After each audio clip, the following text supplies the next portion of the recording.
All right, I want to bring in now Parag Khanna. He is the founder and managing partner at Future Map and also the author of The Future is Asian, and he joins us today from Singapore. Parag, always good to see you. Thanks for making time for us. I want to talk about China and how the world is going to view China, that region of the world, when we come out the other side of this pandemic. Will China be as dominant as it was before all of this happened?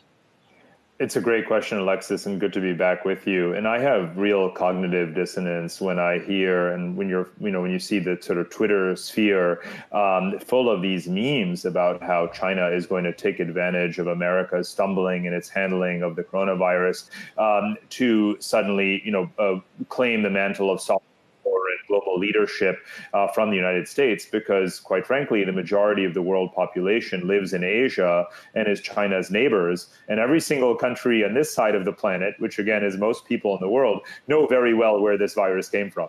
And just because China is able to buy off a couple of South African or Brazilian diplomats and officials and could get them to say that China has been really helpful, or Italians for that matter, it doesn't really mean that the narrative tide has shifted. So let's remember that the suspicion of China was very, very high prior to the pandemic because of debt trap diplomacy around Belt and Road and because of some of the geopolitical assertiveness and the moves that they've been making in the South China Sea. All of that is now reinforced by the opacity with which they handled the pandemic. So in terms of China's posture, diplomatic posture, or at least its reputation, that's taken a very big hit. Now, tactically, of course, if you need surgical masks, if you need ventilators, and you need that medical equipment and supplies that China is providing, this is not a time to quibble over these sorts of, terminology and sentiments. And that's what we're hearing, obviously, from the United States, as well. We'll take the help from where we can get it. We'll arbitrate these kinds of rhetorical diplomatic things later. But that later, whether it comes sooner or later, is not going to be favorable to China, even if it has some kind of tactical leverage at the moment. Parag, do you think that the days of China's economy putting up 6, 7, 8% growth are over? And this event is a major reset, to a lot of American businesses. You know what? Why are we doing business there? It may be more costly to do business here, but at least we can better control what we're producing. So the first shift, it's a great question, but the first step in the road back to America in terms of nearshoring still runs through Southeast Asia because labor costs are so much cheaper. So what we're seeing is that the foreign investment, the FDI, into Southeast Asia is just behind what it is into China.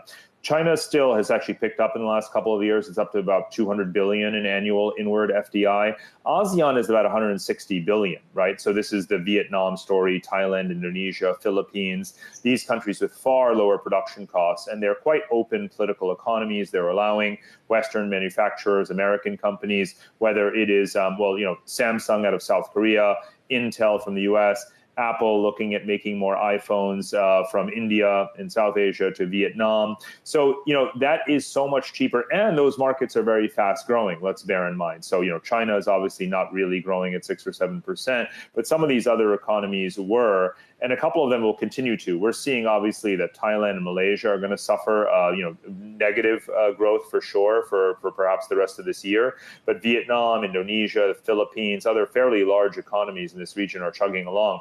And because the U.S. did not join the TPP trade agreement, and I know that, Alexis, you and I have talked about this more than enough times, but, with the U.S. not joining TPP, that means that American firms, who do depend to some degree, at least the larger multinationals, whether it's Apple or GM, on sales in Asia, they are going to have to make in Asia to be cost competitive in Asia because there isn't a TPP to iron out these differences. So not joining TPP still makes it almost required or mandatory for American companies to stay out here. So yes, backlash against China, but no, not necessarily nearshoring fully to the U.S.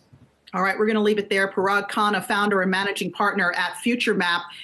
Thanks as always, and stay safe there in Singapore. Likewise, thank you.